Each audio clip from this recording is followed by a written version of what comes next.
A new preview for the 100-line Last Defense Academy has dropped, and there's a lot to unpack.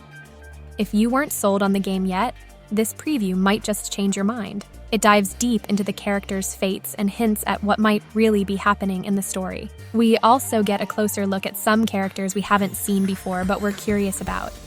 There's a lot to cover, so let's jump right in. The trailer really emphasizes the various ways characters can and will die in the game. It starts with our main character, Takumi Sumino, reaching out to grab the hand of the girl from the first trailer. From there, we're introduced to our first dead character, Darumi Amamiya, who's quickly becoming a fan favorite. It seems she's been strangled, as you can still see the hand of the person holding her by the neck. And this won't be the last time we see her dead in the trailer. The next character shown, who I wasn't sure about at first, is now clearly one of the junior siblings, the brother, and he's also dead. If I had to guess, I'd say he was stabbed in the abdomen. As you can see, blood still gushing out. Next, we see a group of dead characters, and once again, Darumi appears. This time dying in a different way while still in her civilian clothing. The brother character also reappears, dead in a different manner. We also catch a glimpse of the blue-haired character, who barely appeared in the main promotional image. His civilian clothing seems very traditional Japanese, possibly a kimono. The white-haired character who uses a bike as a weapon is also shown lying dead alongside the others. The swordswoman is there too, dressed in similarly traditional Japanese attire. This is the first time we see her face, as the preview image only showed her from the back, though there's not much else to glean from this scene. After that initial montage of dead characters, we return to our main character, still trying to grab the white-haired girl as he falls through what seems to be some sort of dimension. Then, we see him running alongside her in the same mysterious dimension. What this dimension is, or what's really happening here, is something I'll explore later in the video, as it could be crucial. Now, this is where things start getting strange. I'm having some issues with this particular character. Yes, it's another dead character, but that's not the real problem. This character is the one who was dressed differently from the other students in the promo image. Originally, I thought this was the main character's friend, the white-haired girl. But now I'm not so sure. Now that we have a clearer look at her face, while she shares the same eye color and a similar appearance, the hair is clearly different. This isn't the main character's friend, it's a completely new character. This revelation also means that the white-haired girl isn't part of the 15 students. This is significant because it confirms something else that I'll discuss later. The main character's friend is key to the story. After that, we see the white-haired girl again. She's embracing the main character, and if you look closely, he's already wearing the academy uniform. However, this is clearly from the beginning of the game. If you rewatch the first trailer, he wasn't wearing the uniform at this point in the story, which suggests that something suspicious is happening, but I'll get into that later. Next, you guessed it, more dead characters. But these aren't just any characters, these are ones we haven't gotten a good look at until now. Let's start with the standout, Mask Girl. We can now confirm that her mask is a green tomato, almost like a jack-o'-lantern tomato mask. Unfortunately, she's dead alongside the others. We also get another glimpse of the swordswoman, revealing yet another way she can die. The blue-haired boy, who we hadn't seen clearly before, is also revealed. As expected, he has blue hair, but he's also missing an eye, wearing an eye patch with an eye drawn on it.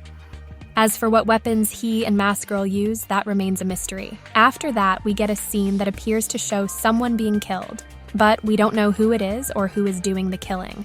However, I think this could be one of the main villains of the game. If the leg is anything to go by, they seem to be human and dressed in a cape and everything. Next, we see what seems to be the main character discovering a dead body.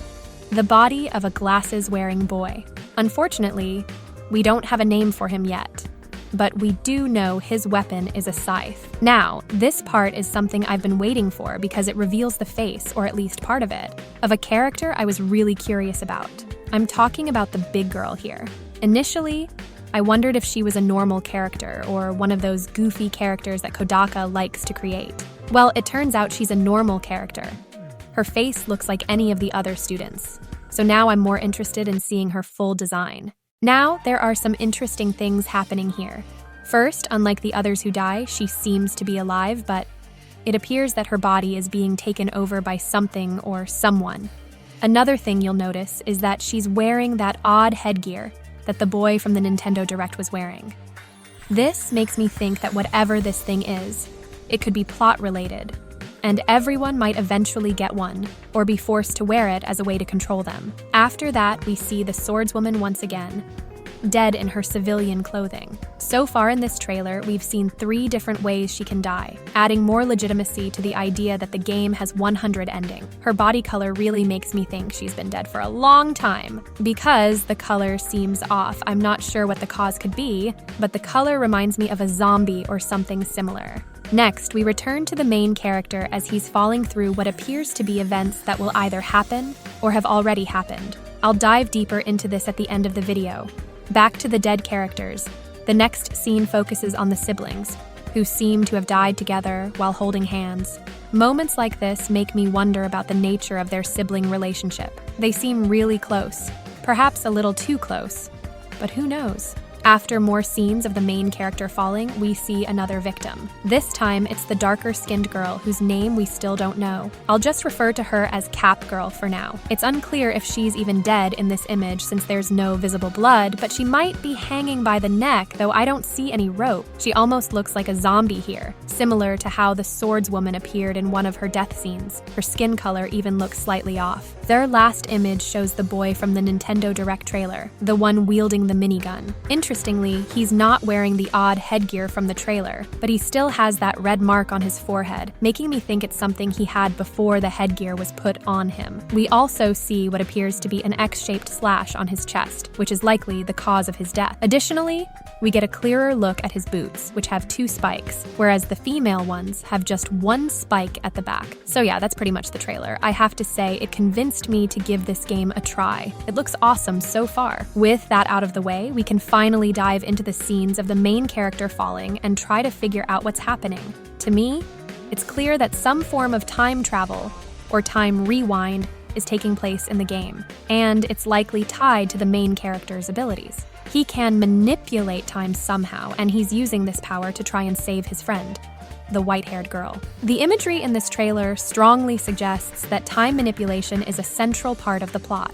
Take the first scene, for example, where he's trying to reach her but fails. I really think she dies at the beginning of the game. Initially, I wasn't sure. I thought this girl might be someone else, but now I'm convinced. She dies, as shown in the first trailer, and the main character uses his power to try and bring her back. However, it seems that no matter what he does, things keep going wrong, and she keeps dying. This might be why the other characters are dying as well. His attempts to save her are causing ripple effects. This scene supports what I'm saying because the last time we saw this area, he wasn't wearing this uniform.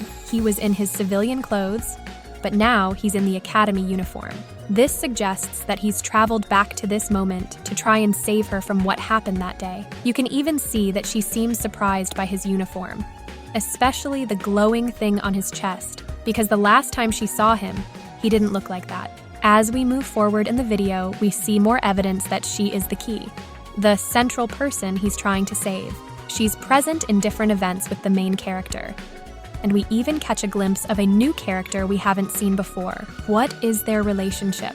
Are they childhood friends, romantically involved, or siblings? We really don't know yet, and until we get the girl's name, we probably won't know for sure what her deal is. There's also the question of whether this is a new character or just her with a different look because they look so similar. I'm leaning toward it being someone else. It could even be a different version of her, especially with all the time manipulation stuff happening. It's possible she's a result of that. It seems odd that such an important character wouldn't be in the promo image alongside the others. So, to summarize, I believe the main character gains time travel powers that he'll use to try to save the girl, while also trying to keep everyone else alive. There will be choices he makes that lead to death, and this trailer clearly shows that. It might even be that no matter how hard he tries to save her, she keeps dying in different ways. Or, I could be completely wrong here. Either way, I can't wait to find out what's really going on. Hey there, future me here. After finishing the script for the video, I noticed that there was an English version of the trailer. It's pretty much the same as the original, but there are some extra details that give more weight to what I was saying about the white-haired girl. As the trailer plays, a few scenes have text overlaying them, and I think we should go over these before finalizing the video. The first one is "You're Here," which appears as the main character is falling. The second one is "No, It Can't Be Right," shown beside everyone's favorite girl. Our third one is what I believe to be the most important. It appears in the scene where the main character and the white-haired girl embrace. The text reads, "You'd betray your own team for me?" This seems to confirm my earlier theory that the main character's actions are driven by his desire to get her back, even if it means betraying his team and putting them in danger. This reinforces my point that she is a crucial character in the story. There are still some other images we need to go over. The fourth one, still in the scene with the white-haired girl, says, "My curse will be upon you forevermore." This raises questions. Could she be cursed? Or could getting her back have dire consequences? The fifth scene shows a mysterious character killing someone with the words, "Who are you?" This suggests that the characters may not know who this person is. And as I mentioned before, this character could potentially be the main villain. The final image shows the large girl being taken over with the words, "We should just die." What could this mean? Are the characters giving up? Do they believe it's better to die? Anyway, that's the extra stuff that came up at the last minute. As more information comes out, I'll be sure to keep you all updated. And as always, thanks for watching. See you next time, my friends. Bye.